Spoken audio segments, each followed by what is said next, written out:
कि gym members का फी जो होता है वो गलत क्यों होता है, परिणाम क्या होते हैं और उससे आपका जिम कैसे फेल हो जाता है, कम फी या ज़्यादा फी होने की वजह से क्यों लोग मतलब कि आपके जिम में नहीं आते हैं, आपका एक डाउनफॉल चालू हो जाता है। नमस्कार, एक बार फिर से आपका स्वागत है। मेरा नाम है Rahul Mishra and welcome to Bodyline Junction. स्वागत करता हूँ उसी सीरीज में कि वाई जिम फेल्स।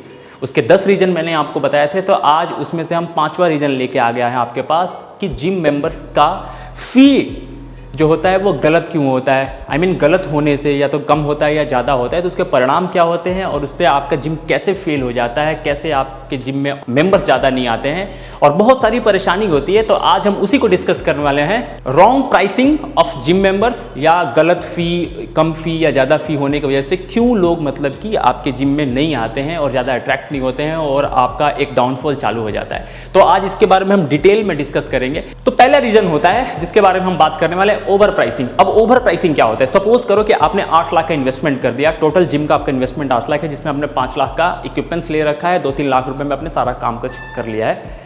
8 लाख रुपए का इन्वेस्टमेंट है और 50,000 रुपए अगर आपका रेवेन्यू आ रहा है, तो इस तरीके से आपका बहुत टाइम लग जाएगा। कितना लग जाएगा? 8 लाख डिवाइडेड बाई 50,000, तो आपका 16 मंथ्स लग जाएंगे आपके ROI को आने में। अब उसके में आपका खर्चा भी रहेगा, तो वो सब निकाल के आपका मान के चलें कि 2 साल के आसपास आपका लग जाएगा। अब रॉन्ग प्राइसिंग में, ओवर प्राइसिंग क्या होता है? आपने क्वालिटी तो ले रखी है उस हिसाब के मशीन का जहाँ पे 500 फी होना चाहिए और आपने 800 रुपये फी रखी है, तो क्या होता है कि आपके मेंबर्स वहाँ से टूट जाते हैं, लोग आपस में बात करने लगते हैं और चैट का विषय हो जाता है कि यार नहीं, उनके जिम में तो बहुत ही ज़्यादा उन्होंने प्राइसिंग रख रखा है, वहाँ पे जाने में कोई फ़ायदा नहीं है क्योंकि इससे तो सस्ता दूसरा कॉम्पिटिटर दे रहा है। तो क्या होता है कि ओवर प्राइसिंग को कैसे आप बदलोगे और इस माहौल को कैसे आप ब्रेकआउट करोगे, मैं इसके बारे में बताता हूँ। सबसे पहले जहाँ भी आप जिम खोल रहे हो वहाँ पे आसपास के जो भी 2-3 किलोमीटर के रेंज है, वहाँ के जिम में जाके या अपने लोगों को भेज के वहाँ के प्राइसिंग के बारे में पता करो, उनके ऑफर्स के बारे में पता करो। इससे क्या होता है कि आपको एक क्लैरिटी आती है कि सस्टेनेबल बिजनेस मॉडल जो है मेरा, वो इतने रुपए में बना सकता हूँ, राइट।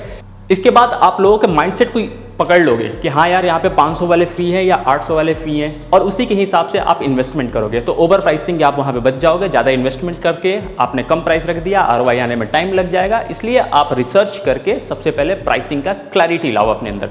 Second, under pricing. अब अंडर प्राइसिंग क्या होता है? तो सपोज करो कि आपने रिसर्च कर लिया कि लोग आपके आसपास जिमों में 1500 रुपये फी कार्डियो के साथ ले रहे हैं और विदाउट कार्डियो स्ट्रेंथ ट्रेनिंग के लिए 1000 रुपये ले रहे हैं, PT का वो 3000 रुपीज़ कर रहे हैं। अब आपने क्या किया कि उनके कंप्यूटर को बीट करने के चक्कर में आपने बोल दिया कि नहीं, मैं 1000 रुपये कार्डियो के साथ लूंगा, 800 रुपीज़ स्ट्रेंथ का लूंगा, 2000 रुपीज़ पर्सनल ट्रेनिंग का लूंगा।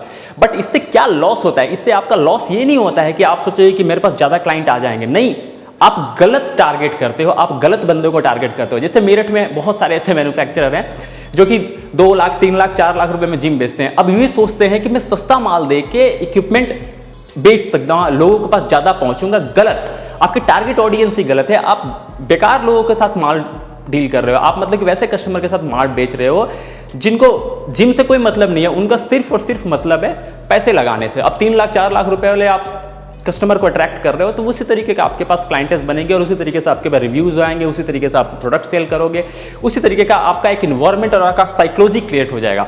तो मैं वही कहना चाहता हूं कि अंडर प्राइसिंग रखना कहीं से कहीं तक सोल्यूशन नहीं है। आपको हमेशा रिसर्च करना पड़ेगा। अपने क्लाइंट को, जो भी आपके क्लाइंट है, उनके बीच में क्लैरिटी लानी पड़ेगी कि आई थिंक मुझे कौन सा क्लाइंट सेगमेंट अट्रैक्ट करना है, किस तरीके के लोगों को मुझे सर्विस देनी है। इसके लिए आप अंडर प्राइसिंग करके सिचुएशन को जीत नहीं सकते। इसके लिए भी आपको रिसर्च करना पड़ेगा। हाँ, हो सकता है कि 100-50 रुपए का आप ऑफर दे सकते हैं। इट मीन्स कि 5-10% का आप ऑफर दे सकते हैं, जैसे दिवाली का आ गया, होली का आ गया, ऑफर दे सकते हो। बट ये नहीं है कि आप कोई सामने वाला 1500 का दे रहा है तो आप 800 रुपये या 900 रुपये दे के, गलत सिचुएशन और गलत डिसीजन आपका होगा, राइट। इसके बाद बात करते हैं नेक्स्ट। तो सीधा सा ये फॉर्मूला है कि आपका जो कंपटीटर आसपास के जिमों में जो आपको प्राइसिंग दे रहा है, ये भी आप मत करो। ऐसा नहीं है कि उसने जो बोला 1500 रुपये वो भी दे रहा है तो आप भी 1500 रुपये दो। कॉपी पेस्ट मत करो, आप अपना कुछ ऑफर निकालो और आप अपने ऑफर के बारे में बात करो। अब एक होता है no tier system. No tier system का मतलब कि आपने एक ही प्लान लगाया कि मैं 1000 रुपये पर मंथ सबसे लेने वाला हूं, लेकिन हर तरह का कस्टमर वैसा नहीं होता है। कभी कभी कोई कस्टमर आते हैं, बोलते हैं मैं हस्बैंड और वाइफ या फिर मैं भाई और बहन दोनों में करना चाहते हैं, तो आप बताओ कि हमारे लिए क्लब मेंबरशिप कितना दोगे। तो आपके पास हमेशा ऑफर होना चाहिए, एक सब्स्टिट्यूट होना चाहिए कि हाँ मैं इनके साथ क्या कर सकता हूँ। आप रिजिड नहीं हो सकते हो अपने प्लान के साथ। तो ये सिस्टम भी आपका फ्लॉप हो जाता है। आपको मतलब कि वर्सटाइल होना पड़ेगा कि हाँ मुझे इनके साथ किस तरीके से काम करना है, इनके साथ किस तरीके से काम करना है, राइट।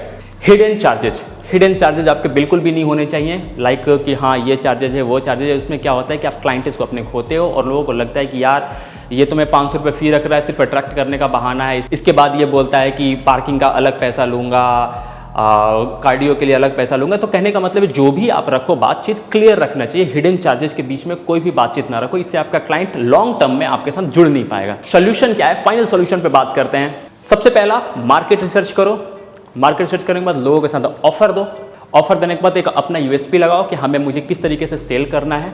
कुछ 50 मेंबर्स को आप शुरुआत में ऑफर दो और अपना प्रॉफिट और लॉस दोनों का कैलकुलेशन करके इस तरीके से आप अपना काम को लेके चलो।